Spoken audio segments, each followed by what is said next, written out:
Hi everybody, this is Matthew Poes with Poes Acoustics, and I'm going to try to do, I always say I'm going to do short and they never are. I'm going to try to do a short video on how to choose a receiver for your needs. And the first thing I'm actually going to get into is, should you buy a home theater processor or not? So I think that there's an inherent assumption that home theater processor equals better sound quality. That isn't necessarily true. For those of you who go into the forums or read our reviews where you see we do measurements, you'll notice that there's a lot of high-end receivers that measure really well. They measure just as well or better than the processors. So if that's true, there's really nothing left for the processor to have to sound better.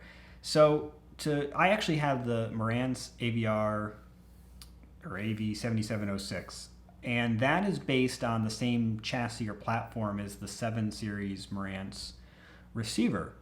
So they sound the same. The guts are the same. The only difference is that they've replaced the amplifiers with a balanced output card, if you will.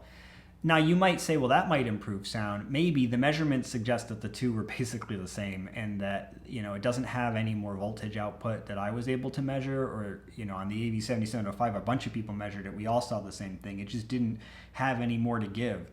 It has exactly the same features. So the reason why you should buy that one, let's say, over the receiver is more practical. It's that you want separate amplification for everything because you need more amplification. And you want to be able to use balanced connections. Maybe you got to have longer runs, or you just prefer it. Otherwise, from a sound quality standpoint, there really is no inherent benefit. The receiver is fine. And I personally see a very good argument for buying the receiver instead, and then just buying a 3-channel amplifier for the LCRs, because they're really what needs that the most. If you really, still want to, if you want to argue that you need identical amplification for all the base layer channels, maybe you do have, for instance, identical speakers, fine. You can still do that. You can do you could do a 7-channel amplifier, a 9-channel amplifier to do the base layer, and then use the built-in amplification for the overhead. It still saves you some money. So I don't really see an issue. I don't really find that processor is any better.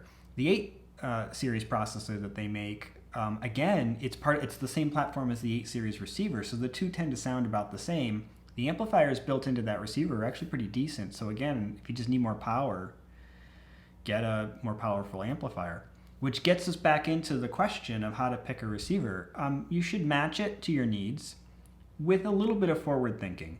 So if you know that you're making certain choices right now based on price and not performance, in other words, you're saying, well, I can't afford that, let's say 8 series receiver right now, what I would do is, for instance, put your budget towards better speakers first. Anymore, a lot of the receivers have a lot of the same features, so don't get too obsessed with little features. There's a lot of features that receivers include and processors include that you may never use. So if you're a big Roon user, okay, look for one that's Roon ready. If you're not, don't worry if it has that. In the case of Marantz and Denon, I like their products. The Hios, I like that quite a bit too. But I'll just tell you, I don't actually use it. What I use is AirPlay 2. I find it a lot easier to use for my purposes. My wife, for instance, she couldn't figure out the Hios app at all. And it was much easier for her to use the AirPlay 2. And also a lot of the music she likes to listen to, she finds on YouTube, and they don't build that into those apps ever. So you may actually want to not look for something like Hios if that isn't something you're into using, and instead just look, does it have AirPlay? If it has AirPlay, that may be enough for you if you use an iPhone. You have to excuse me, I don't use Android devices, so I have no idea what they have as an equivalent to that, if anything. But point is, you may not need the app itself to be the way that you transmit music. Most devices anymore have some version of that. Yamaha has MusicCast, NAD has Blue Sound. That actually happens to be my favorite of the different ones. And technically you can get better sound quality, at least in the case of Blue Sound, by using the native app and then using the streaming service built into it, because it'll do 24-bit up to, I think it's 192 kilohertz, versus if you do it on AirPlay, you're stuck with 48 kilohertz. Whether that sounds better, it's not a discussion for this. So the point is you need to find the features you want and kind of go with that, but don't go overkill. A lot of people look and they're like, well, I'm going to want all those features that the top of the line receiver has, so I'm going to get that, and then they use 1/10 of them. Which brings me to another point. A lot of times people will buy, I had somebody contact me. I think there's 3 problems with what happened in this exchange. So the guy emails me and he says he wants my services to improve the sound of his system. What he told me he had was the 8 series Marantz receiver. So it's the top of the line receiver. I forget the exact price, but I think it's something like $3,500. He has, he said Onkyo speakers, and I originally thought maybe he meant vintage Onkyo speakers. No, it turned out he had upgraded the receiver that came with his home theater in a box system from Onkyo to this Marantz to improve sound quality, and it didn't do it, which is not shocking because probably the Onkyo receiver had everything he needed to get the most out of those speakers. There was no upgrading the receiver to improve sound. He needed different speakers. So he went and bought completely the wrong receiver for his needs. He wasted a ton of money, and he would have been way better off spending that same money on better speakers and keeping the old receiver, or buying a much lower end receiver, which would have still probably met his needs, but then much better speakers. The other part that went wrong with it was when I told him my price for services, he thought it was absurdly high and wasn't willing to spend it. And I basically wrote him back and said, you're right, it is too much for you. You should not be, you don't need a calibrator, and you don't need that receiver. You need better equipment that matters. So better speakers, better subwoofer, a better receiver than the older one he had. Might have made sense to update him, but he didn't need the one he got. And I then found out, which was the third problem with this exchange, that he bought it because he went into a dealer for that brand and they sold him on that. So shame on that seller. They definitely should have known that that was the wrong product for him. So you need to basically look and figure out what features do you need. In terms of amplification, I don't obsess over that because you can always add an external amplifier as long as it has pre-outs. So higher end receivers, you do want to kind of get to a certain price point. I will say probably $1,000 is the minimum for a halfway decent receiver. The ones that are below that, if that's your budget, that's fine. And you definitely should put more budget towards speakers than receiver. And if you have to go to a sub $1,000 receiver to get good enough speakers, then do that. But in general, $1,000 is sort of the tipping point between receivers that really aren't good enough and receivers that have enough features to be good, in terms of they're going to have at least probably the ability to do a 5.1.4 system. That's kind of a minimum for decent Atmos sound. They're going to have enough amplification channels to do all that. They're going to have pre-outs, hopefully, for at least the LCRs, if not at least 5+ channels, things like that. So point of all this being, you probably need to spend about that much money to get into a halfway decent receiver. The one that I have from Pioneer in my family room, I actually think is really good for the money. It's like $1,400. It's a good value. You know, it's not the best measuring thing in the world, but for people in that price point, I think it's fine. Engineers will probably chide them for not making it better yet, but what are you going to do? It's not like there's better alternatives out there. The direct correction system that it has works effectively. It comes with it. There's no upcharge. It's the full bandwidth one, basically for free for $1,400. It's pretty reliable. I've got Control 4 system controlling it. And, you know, comparing it to the equal priced, for instance, Denon, the Denon actually measures a little bit better, but gives up some features and uses Odyssey instead of direct. So to me, you know, they're both good. I happen to like the Pioneer a little bit better, and I think in that price range, the difference in sound doesn't really matter nearly as much as everything else. Again, the other part of this to think about is what are you doing? I've seen people get systems capable of, for instance, 16 channels of surround sound, and they're using it to do 2 speakers or maybe 5 speakers, and that's it.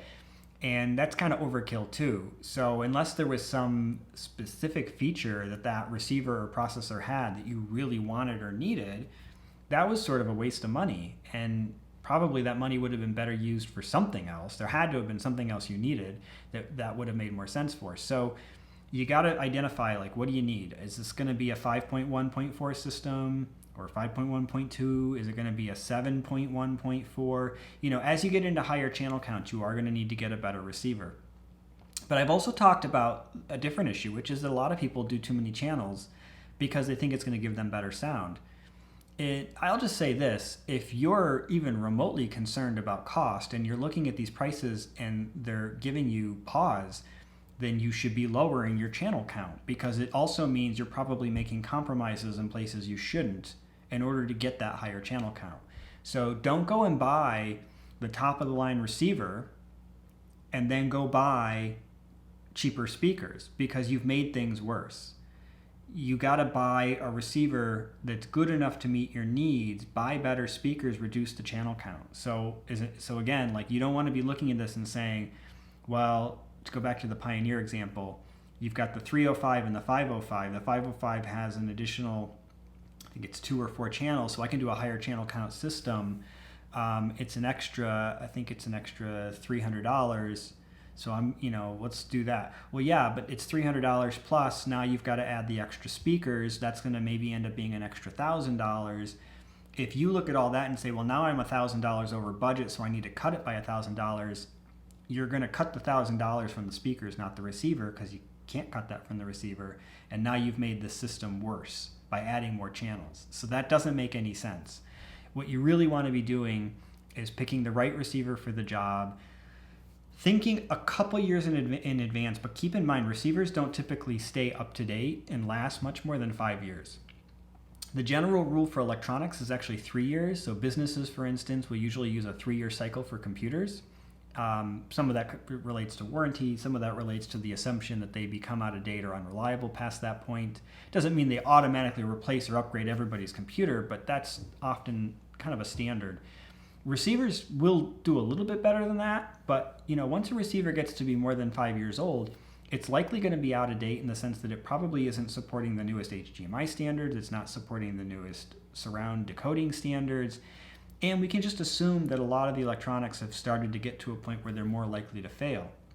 So I wouldn't be looking at your receiver purchase, for instance, as a 10 or 20 year purchase. There was a time when with stereo components that might have been true, but that isn't true of receivers, and hasn't been for a really long time. Receivers have not been a 20-year purchase for 20 years. I do know people who, I sell Trinnov, so I've had people come to me and say, I want to get off the upgrade bandwagon. I just want to get something that will last me a really long time. I want to buy the Trinnov because it's upgradable. It is.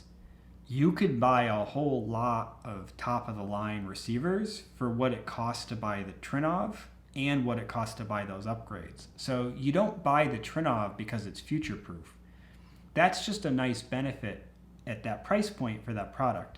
You buy the Trinnov because you need its flexibility and you demand the best possible sound quality.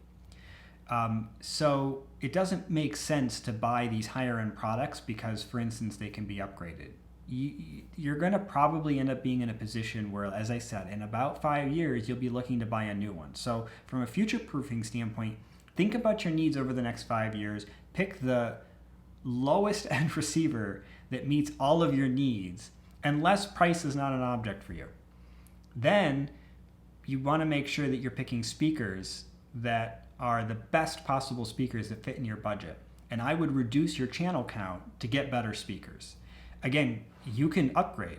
Over the next 5 years, you could buy the extra channels you didn't do. You can wire for it. But it doesn't make any sense to be putting together a 13 to 16 channel system and then buying cheaper speakers to accommodate the higher channel count. So how do you pick your receiver? Just to recap, you're going to basically want to get the lowest end. Again, we're assuming that you're price conscious on this. The lowest end receiver that has all the features you need over the next 5 years. You want to be getting one that has the power you need, but remember that you shouldn't obsess about that. So, and I'm recapping and I forgot something. Sometimes people obsess over 100 versus 120 versus 150 watts. Going from 100 to 150 watts is only about 1.5 decibels of extra output, assuming it can even do that. There is some other advantages. The higher end receivers do have bigger power supplies, so they will produce more power all channels driven than a lower end one. But again, often the difference in prices, it's just cheaper to buy something like an Outlaw Audio external amplifier. They're really good priced for what they are. You can get a 5 or a 7 channel one from them. I think they're under $1,000. I think the 7-channel is $1,000 and the 5-channel is like $699, something like that, or $599. That's really a better option than going from, for instance, low end, well, I shouldn't say low, mid-level, let's say Denon receiver to the top of the line receiver, because that amplifier will still have better amplification performance than the receiver would have, and you're freeing up the power supply and the receiver to handle everything else. So you can use the receiver to power all your overhead speakers and the amplifier. So don't obsess about power. It's got to be adequate to a point, especially if you absolutely refuse to buy an external amplifier. But the difference between the lowest end receivers and the top end receivers is not as dramatic as you think. External amplifiers can make up for that difference. So, like I said, if you're price conscious, pick the lowest end receiver that has all the features you need, has the channel count you need. Need is different than want, so don't overdo the channel count, and really try to put your resources towards speakers. I hope that's helpful. And subscribe to my channel, and you can stay on top of all these new videos. Thanks.